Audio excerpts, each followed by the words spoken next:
Based ఉగ్రవాద సంస్థ లష్కర్-ఇ-తోయిబా chief Hafeez Mohammed Syed car కూతలు కూశాడు. పీఎం మోదీ టార్గెట్గా పిచ్చి ప్రేరేపణలు చేశాడు.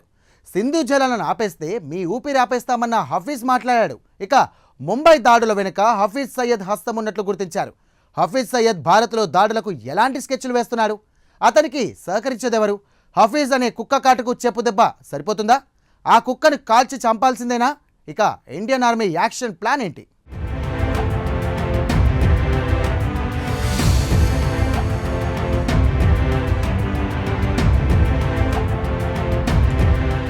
పహల్గామ్లోని బైసెరన్ లోయలో పర్యాటకులే లక్ష్యంగా ఉగ్రవాదులు జరిపిన దాడి యావత్ భారతదేశాన్ని దిగ్భ్రాంతికి గురి చేసింది. ఏకంగా 26 మందిని పొట్టన పెట్టుకున్న ఆ దాడిని ప్రత్యక్షంగా చూసిన బాధితులు ఇంకా షాక్ నుంచి తేరుకోలేకపోతున్నారు. ఈ క్రూర దాడి వెనుక లష్కర్-ఇ-తోయిబా చీఫ్ హఫీజ్ సయీద్ హస్తం ఉంది. హఫీజ్ సయీద్ తో పాటు అతని ముఖ్య అనుచరుడు సైఫుల్లా ఉగ్రవాదులను అమాయకుల మీద ఉసుగొల్పినట్టు నిఘా వర్గాలు భావిస్తున్నాయి. లష్కర్-ఇ-తోయిబా విషసర్పానికి పుట్టిన పిల్లపామే తహల్గామ్లో కాల్పులు జరిపిన ద రెసిస్టెన్స్ ఫ్రంట్ టీఆర్ఎఫ్ 2019లోనే ఇది పుట్టింది. ఈ విభాగానికి తొలినాళ్లలో షేక్ సాజిద్ గుల్ సుప్రీం కమాండర్ గా, చీఫ్ ఆపరేషనల్ కమాండర్ గా బాసిత్ అహ్మద్ దార్ వ్యవహరించారు. ఆ తర్వాత నుంచి లష్కరే చీఫ్ హఫీజ్ సయ్యద్ కనుసన్నల్లోనే నడుస్తోంది. డిప్యూటీ హెడ్ గా సైఫుల్లా వ్యవహరిస్తున్నారు. ఈ ఇద్దరు పాక్ నుంచే ఎల్ఈటీ కార్యకలాపాలు నడిపిస్తున్నారు. పాక్ సైన్యం, ఇంటర్ సర్వీసెస్ ఇంటెలిజెన్స్, టీఆర్ఎఫ్ గ్రూపులకు సైద్ధాంతిక పరంగానే కాకుండా అన్ని రకాల మద్దతు ఇస్తున్నాయని భారత గూఢచార సంస్థలు నిగ్గు తేల్చాయి. ముంబైలో 26/11 దాడికి కారకుడైన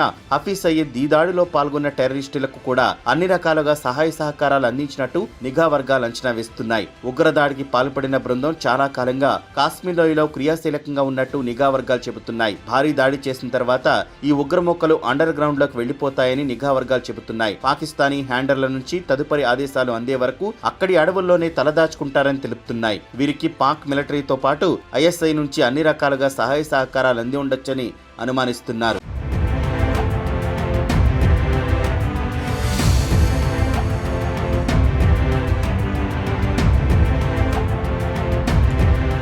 పహల్గామ్ ఉగ్రదాడి తర్వాత భారత్, పాకిస్తాన్ దేశాల మధ్య ఉద్రిక్త వాతావరణ పరిస్థితులు నెలకొన్నాయి. దీంతో ఇరు దేశాల మధ్య సింధు నది జలాల ఒప్పందాన్ని భారత్ రద్దు చేసింది. దీంతో పాకిస్తాన్ కు దిక్కుతోచని స్థితి నెలకొంది. ఈ ఒప్పందం రద్దును తీవ్రంగా వ్యతిరేకిస్తామని, అంతర్జాతీయ కోర్టును ఆశ్రయిస్తామంటూ పాక్ నేతలు ప్రకటిస్తున్నారు. ఈ నేపథ్యంలో పాక్ రాజధాని ఇస్లామాబాద్ వేదికగా జరిగిన బహిరంగ సభలో లష్కర్-ఇ-తోయిబా చీఫ్, వరల్డ్ మోస్ట్ వాంటెడ్ ఉగ్రవాది హఫీజ్ సయ్యద్ సంచలన వ్యాఖ్యలు చేశాడు. నీళ్లు ఆపేస్తే మోడీ శ్వాస ఆపేస్తాం, కాశ్మీర్ నదుల్లో హిందువుల రక్తం ఏరులై పారిస్తాం, యుద్ధం మొదలు పెడతాం, మీ అంతు చూస్తామంటూ హెచ్చరించిన ఓ వీడియో సోషల్ మీడియాలో హల్చల్ చేస్తోంది. పాకిస్తాన్ కు నీళ్లు ఆపుతారా, మీ ఊపిరి ఆపేస్తాం జాగ్రత్త అంటూ హఫీజ్ సయ్యద్ భారత ప్రధాని మోదీని ఉద్దేశించి వ్యాఖ్యానించాడు. సింధు నదిలో నీళ్లకు బదులు మీ రక్తం పారిస్తామని సంచలన వ్యాఖ్యలు చేశాడు. మేం బంగ్లాదేశ్ ను విడదీశామని ఢాకాలో నిలబడి చెబుతున్నారా అని మోడీపై ధ్వజమెత్తాడు. ఇందుకోసం నువ్వు రక్తం ఇచ్చావని చెబుతున్నావు కదా అంటూ తీవ్ర విమర్శలు చేశాడు. మేం మౌనంగా ఉండేది లేదని, నువ్వంటే మేము అంటామని హఫీజ్ తీవ్ర హెచ్చరికలు జారీ చేశాడు. కాశ్మీర్లో డ్యాం కట్టి పాకిస్తాన్ కు నీళ్లు ఆపుతారా, మేం చూస్తూ ఊరుకుంటామని అనుకుంటున్నారా అంటూ మండిపడ్డాడు. ఈ వీడియో ఇప్పటిది కాదని అది పాత వీడియోగా చెబుతున్నారు.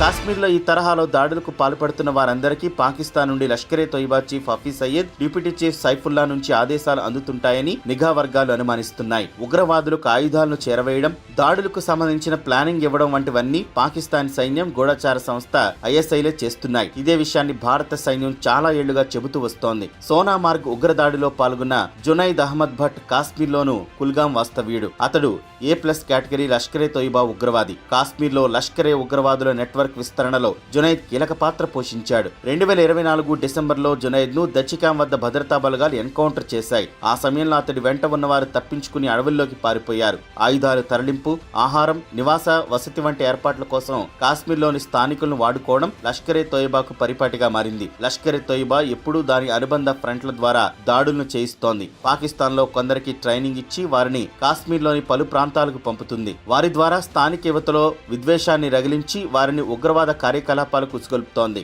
గత కొన్ని దశాబ్దాలుగా పాకిస్తాన్ అండదండలతో లష్కరే ఇదే చేస్తోంది. గతేడాది కొన్ని దాడులను లష్కర్-ఇ-తోయిబా ఇదే తరహాలో చేసింది.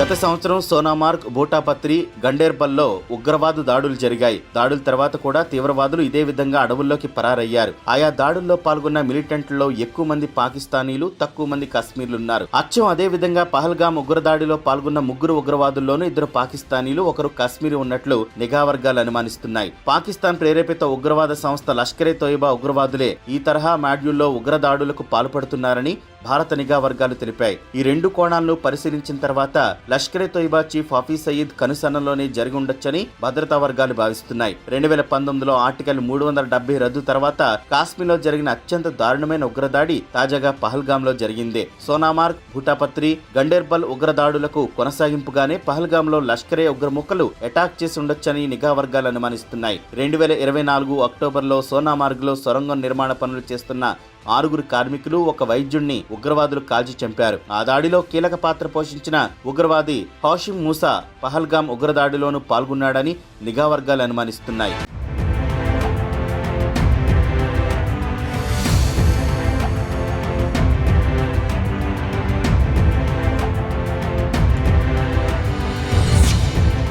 మరోవైపు ఇప్పటికే పహల్గామ్ దాడి ఘటనతో యావత్ భారతం కన్నీరు పెట్టుకుంది. ఆ కన్నీళ్లకు బదులు తీర్చుకోవాల్సిన అవసరం, బాధ్యత ఇప్పుడు అందరిపైన ఉంది. దీంతో ఉగ్రవాదంపై ఉక్కుపాదం అన్న రెగ్యులర్ మ్యాటర్ విరుద్ధంగా ఫుల్ ఫోర్స్ తో కదులుతోంది భారత బలగం. ఉగ్రవాదం అంతు తేలాలి, లెక్కకు లెక్క పక్కాగా అప్పచెప్పాలి. మరోసారి భారత్ వైపు చూడాలంటే వణికిపోవాలన్న రేంజ్ లో దూసుకుపోతోంది ఇండియన్ ఆర్మీ. బీఎస్ఎఫ్, సిఆర్పీఎఫ్ తో కలిసి అడుగులు వేస్తోంది. ఇక బేట మొదలైంది. కాశ్మీర్ లో స్థానికులు ఒకప్పటిలా లేరు. గత కొన్నాళ్ల నుంచి మార్పు మొదలైంది. పహల్గామ్ దాడితో కాశ్మీర్లో గుండె రగిలిపోతోంది. ప్రశాంతంగా ఉండే కాశ్మీర్పై ఉగ్రవాదులు తుపాకీ ఎక్కుపెట్టడంతో కడుపు మండిపోతోంది. దీంతో ఉగ్రవాదుల గురించి సమాచారాన్ని రహస్యంగా భారత్ కు అందజేస్తున్నారు. ఊహా చిత్రాలను సైతం విడుదల చేయడంతో లోకర్స్ మరింత అప్రమత్తంగా వ్యవహరిస్తున్నారు. వారి సపోర్ట్ తో ఇంటింటా జల్లెడ పడుతున్నారు సైనికులు. ఎన్కౌంటర్లతోనూ విరుచుకుపడుతున్నారు. బందీపోరా ఎన్కౌంటర్ లో లష్కరే తోయిబా టాప్ కమాండర్ అల్తాఫ్ హతమార్చారు. ఉగ్రవాది ఆసిఫ్ షేక్ ఇంటిని ఐఈడీ బాంబులతో పేల్చేశారు. మరో టెర్రరిస్టు ఆదిల్ నివాసాన్ని కూడా కూల్చిపడేశారు. అంతేకాదు ఉగ్రవాదులతో సంబంధాలున్నాయని తెలిసినా అంతు చూస్తున్నారు. కాశ్మీర్ చుట్టూ నిత్యం పహారా కాస్తూ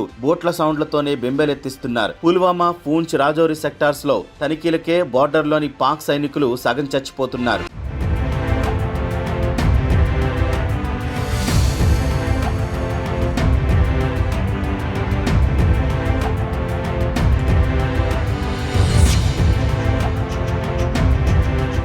కేవలం కాశ్మీర్లోనే కాకుండా పంజాబ్ బార్డర్లో శత్రు దేశానికి సైతం చెమటలు పట్టేలా బలగాలు మోహరించాయి. 2 టెర్రర్ మాడ్యూల్స్ ని ఛేదించి పలువురిని అరెస్ట్ చేశారు. పెద్ద మొత్తంలో ఆయుధాలను, పేలుడు పదార్థాలను స్వాధీనం చేసుకున్నారు. Rocket profiled grenades, rocket launcher, ఐఈడీలు, హ్యాండ్ గ్రెనేడ్స్, పిస్టల్స్, కమ్యూనికేషన్ పరికరాలను సీజ్ చేశారు. ఇప్పుడున్న పరిస్థితుల్లో భారత్ లోకి ఎంటర్ అవడం అటుంచితే కనీసం బార్డర్ వైపు లుక్కేయాలన్న జాయింట్లు జారిపోయేలా సీరియస్ యాక్షన్ షురూ అయ్యింది. అనుమానం వచ్చినా అంతు చూస్తుండటంతో పాక్ కు చలి జ్వరం పట్టుకుంది.